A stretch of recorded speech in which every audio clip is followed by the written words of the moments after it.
నేను చెప్పినట్లు ఈ 2 ఐటెమ్స్ అనేవి మ్యాజికల్ ఐటెమ్స్. మీ షాంపూలో మిక్స్ చేసుకోండి.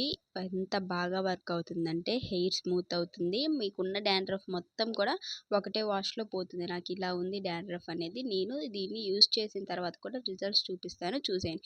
ఫస్ట్ అయితే కొంచెం చక్కెర తీసుకోవాలి. అంటే షుగర్ అంటారు కదా! షుగర్ తీసుకోవాలి. వైట్ ఆర్ బ్రౌన్ ఏది తీసుకున్నా కానీ బాగా యూజ్ అవుతుంది. చక్కెర వల్ల మన హెయిర్ అనేది మంచిగా మాయిశ్చర్‌గా ఉంటుంది. బాగా మెత్తగా కనిపిస్తుంది మంచిగా. లుక్ అనేది షైనింగ్‌గా కూడా ఉంటుంది. లెమన్ తీసుకోవాలి. ఒక హాఫ్ లెమన్ అనేది తీసుకున్నాను. లెమన్ వల్ల కొంచెం డ్రైనెస్ ఉంటుందిలే కానీ మనకి డాండ్రఫ్ అయితే వన్ వాష్‌లోనే లెమన్ వల్ల పోతుంది. డైలీ యూజ్ చేయొద్దు. ఎప్పుడో ఒకసారి అకేషనల్‌గా లెమన్ యూజ్ చేయడం వల్ల మంచి బెనిఫిట్స్ అనేవి ఉంటాయి. అండ్ మనం ఇష్టమైన షాంపూ ఏదో ఒకటి మనం డైలీ యూజ్ చేసే షాంపూ ఒకటి తీసుకొని యాడ్ చేసుకోవాలి. నేను ఇలాంటి షాంపూ వీడియోస్ కూడా నా ఛానల్‌లో పెట్టాను. ఇంకా ఏదైనా ఇంట్రెస్ట్ ఉంటే చెప్పండి. నేను ఇంకా పెడతాను కూడా. ఇది మొత్తం మిక్స్ చేసుకోవాలి. మనకి షుగర్ ఉంటుంది కదా! షుగర్ అనేది క్రిస్టల్ ఫామ్ నుంచి నార్మల్‌గా లిక్విడ్‌గా అయిపోవాలి.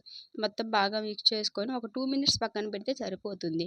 మనకి షుగర్ మొత్తం కూడా దీంట్లో డిజాల్వ్ అయిపోతుంది షాంపూలో.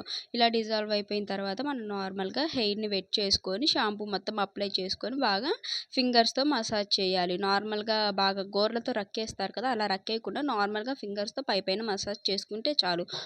ఒక్క వాష్‌తోనే డాండ్రఫ్ మొత్తం పోతుంది. రిజల్ట్స్ కూడా చూపించాను చూసేయండి.